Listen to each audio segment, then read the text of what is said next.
जय हिंद वॉरियर्स। आज की शिफ्ट सेकंड का मैं पेपर लेकर के फिर से हाजिर हूं। जितने भी क्वेश्चंस आप लोगों ने बताए, जितने भी क्वेश्चंस आए हैं, वो सभी का मैं यहां पर सेशन लेकर के आया हूं। साथ ही साथ जो भी क्वेश्चंस आए उनसे रिलेटेड और भी कौन से इंपॉर्टेंट क्वेश्चंस बन सकते हैं उनको भी सेशन में लेकर के आया हूं। तो बहुत इंपॉर्टेंट सेशन होने वाला आपके लिए। आ जाओ देखते हैं। तो आज 27 सितंबर है और 2025 और इसका जो सेकेंड शिफ्ट है उसका ये पेपर सॉल्यूशन है। पहला यहां पर जो क्वेश्चन आया हुआ है, पहला जो क्वेश्चन हमारे सामने मिला हुआ है, that which can be broken easily, that which can be broken easily, जिसको आसानी से तोड़ा जा सके, उसके लिए ब्रिटल भी है और फ्रेजाइल भी है।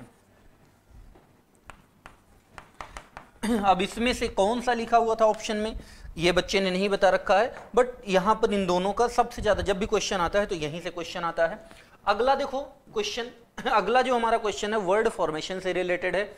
यहां पर क्लियरिटी, क्लियरिटी का एडजेक्टिव फॉर्म पूछा था तो क्लियर होता है।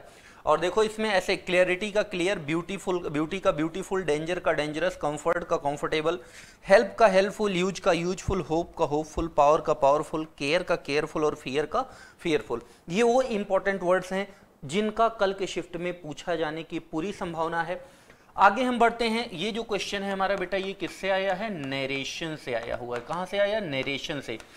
तो ये क्वेश्चन आया हुआ है, यू कैन टीच मी, ये लिखा हुआ था। आइए हम देख लेते हैं इसका इनडायरेक्ट क्या बनेगा बेटा। इसका ये इनडायरेक्ट वाला क्या बनेगा, तो हो जाएगा ही, सेड टू को हम बदलेंगे टोल्ड में, तो हो जाएगा he told me, comma inverted comma हटाएंगे that, you second person object के अकॉर्डिंग बदलेगा तो आई हो जाएगा। कैन को आपको पता है कुड में चेंज करते हैं तो हमने यहाँ कुड लिख दिया। फिर टीच, कोई भी मॉडल हो हमेशा बेस फॉर्म आएगी। मी फर्स्ट पर्सन सब्जेक्ट के अकॉर्डिंग तो ही का ऑब्जेक्टिव केस क्या बन जाएगा बेटा? हिम बन जाएगा। ठीक, आइए आगे हम बढ़ते हैं। अगला जो क्वेश्चन आया है वो है ऑब्लिगेशन। क्या लिखा है बेटा? ऑब्लिगेशन। ऑब्लिगेशन का मतलब होता है अनिवार्यता। क्या होता है बेटा? अनिवार्यता। मतलब कोई चीज अनिवार्य, नेसेसरी है, किसी चीज को आप मना नहीं कर सकते। इसका उल्टा क्या हो जाएगा? ऑप्शनल। ऑप्शनल मतलब होता है बेटा वैकल्पिक। क्या होता है? वैकल्पिक। मतलब एक तो है अनिवार्यता, एक है विकल्प में है कि भाई आपकी मर्जी हो तो करो। तो देखो इसमें ड्यूटी, रिस्पॉन्सिबिलिटी, कमिटमेंट, रिक्वायरमेंट और बर्डन, तो ये सिनोनिम। एंटोनिम में क्या हो जाएगा? फ्रीडम है, चॉइस है, ऑप्शन है, एग्जेम्पशन है या इंडिपेंडेंस है, तो ये सारे एंटोनिम बन जाएंगे। अगले मैं क्वेश्चन की अगर बात करूं तो इंस्ट्रक्टिव लिखा हुआ था, इंस्ट्रक्टिव का सिनोनिम पूछा है तो इससे इनहेरेंट सिनोनिम हो जाएगा, इनेट हो जाएगा, नेचुरल हो जाएगा, मतलब जो चीज स्वाभाविक हो, इंड्यूसिव हो जाएगा, रिफ्लेक्सिव। इसका एंटोनिम लर्नेड हो जाएगा, डिलिबरेट, जानबूझ के, कैलकुलेटेड, थॉटफुल और कॉन्शियस। आइए आगे हम बढ़ते हैं अगले क्वेश्चन पे। ये है हमारा जो question that is related to voice. ये जो हमारा क्वेश्चन है किससे रिलेटेड है बेटा? वॉइस से रिलेटेड हमारा क्वेश्चन है। आओ देखते हैं। जो बच्चे ने बताया उसी के आधार पर है। कुछ बच्चों ने बताया यहाँ पॉलिश्ड की जगह मेंडेड लिखा हुआ है, कोई बात नहीं है, पास्ट डेफिनेट टेंस में लिखा था। हम इसको देखते हैं। तो इसका जो अगर हम पैसिव वॉइस बनाएंगे तो यहाँ पर माई शूज हो जाएगा, और हमें पता है शूज जो वर्ड होता है प्लूरल होता है तो वर, और फिर हम यहाँ लिख देंगे पॉलिश्ड मेन वर्ब के रूप में थर्ड फॉर्म, फिर बाई और आगे द कॉबलर। ठीक है, तो ये हमारा वॉइस से रिलेटेड क्वेश्चन था। आगे हम बढ़ते हैं। तो बेनिवोलेंट मतलब परोपकारी, जो लोगों का भला चाहे, इसका सिनोनिम पूछा था तो kind hearted, charitable, compassionate, generous, altruistic, ये सारे इंपॉर्टेंट वर्ड हैं, सब बार बार एयरफोर्स में रिपीट होते हैं तो ये हो जाएंगे। एंटोनिम में मेलीवोलेंट, क्रूएल, मैलिशियस, सेल्फिश और हार्श। इसी के साथ हम बढ़ेंगे अगले क्वेश्चन पे। लिखा था ही ब्लैंक हिज ऑफिस रिसेंटली। अब यहाँ रिसेंटली लिखा हुआ मिला तो एक बात हमें पता चल गया कि भाई यहाँ किस में जाना है? प्रेजेंट परफेक्ट में जाना है। तो अब यहाँ पर कुछ भी हो सकता है, जैसे हमने लिख दिया ही हैज लेफ्ट, ऐसे भी हो सकता है ही हैज ज्वाइंट। तो मतलब अगर कहीं रिसेंटली, लेटली ये सब लिख करके आए तो ऐसे सेंटेंस को किस में रखना है भाई? प्रेजेंट परफेक्ट टेंस में रखना है। ठीक है, अब आगे हम देखते हैं। अगला लिखा है मोस्ट पेरेंट्स, मतलब मोस्ट पेरेंट्स भी हो सकता है, मोस्ट ऑफ द पेरेंट्स भी ऐसा भी हो सकता है। अब ये डिपेंड करता है कि आया क्या था, बच्चे ने जैसा बताया वैसा मैंने इधर दे दिया। तो most parents blank love and affection on their children. बच्चों पर अपने प्यार दुलार उड़ेलते हैं, ऐसा मतलब करते हैं, तो यहां पर हमें क्या लिखना होगा, पॉर। तो बेस्ट ऑप्शन कौन सा हो जाएगा, ऑप्शन नंबर बी। अगला जो क्वेश्चन लिखा हुआ है ये हमारे सामने लिखा है, ये कॉमन एरर का क्वेश्चन था। तो ही सब्जेक्ट हो गया, सब्जेक्ट सिंगुलर है लेकिन यहाँ वर्ब की second form, he opened what, तो यहाँ केन हो गया। अब ओपनर ये टूल के जैसा काम करेगा, तो हमें लिखना होगा यहाँ विथ एन ओपनर। आगे देखो, she is blank and most beautiful girl in my class, ये लिखा हुआ है सेंटेंस में। अब देखो यहाँ पर द लगा है, मतलब सुपरलेटिव डिग्री चाहिए, और सुपरलेटिव डिग्री एक ही लिखी हुई है, टॉलेस्ट। तो हम क्या लिखेंगे बेटा, she is the tallest and most beautiful girl in my class.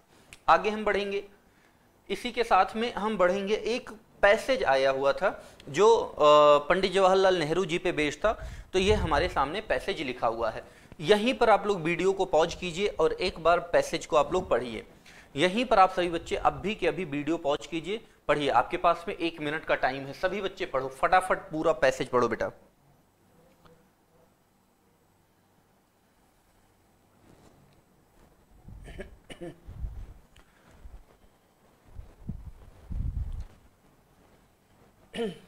चलो देखते हैं हम। लिखा है Jawaharlal Nehru was the first prime minister of independent India. He played a key role in India's freedom struggle alongside Mahatma Gandhi. आगे, Nehru focused on modernising India. Nehru ने focus किया कि इंडिया को आधुनिक बनाए by promoting science technology and education. अगला, ही बिलीव, वो विश्वास करते थे in democracy secularism and unity among diverse culture, अलग अलग कल्चर में इन सबको रखना है, डेमोक्रेसी को, सेकुलरिज्म को, यूनिटी को। नोन एज चाचा नेहरू, उनको चाचा नेहरू के नाम से जानते थे। ही लव्ड चिल्ड्रन, बच्चों से प्रेम करते थे। एम्फेसाइज्ड देयर एजुकेशन, उनकी एजुकेशन के लिए उन्हें प्रेरित करते थे।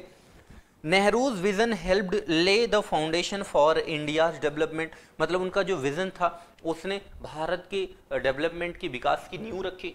आगे, he served as prime minister from 1947 until his death, मतलब 1947 से लेकर जब तक उनकी डेथ नहीं होगी, कब हुई, 1964 में, तब तक उन्होंने भारत के प्रधानमंत्री के रूप में वो रहे। आगे, leaving a lasting legacy in Indian politics and society, और उनका एक बहुत ही बड़ा योगदान रहा इंडियन पॉलिटिक्स में और सोसाइटी में।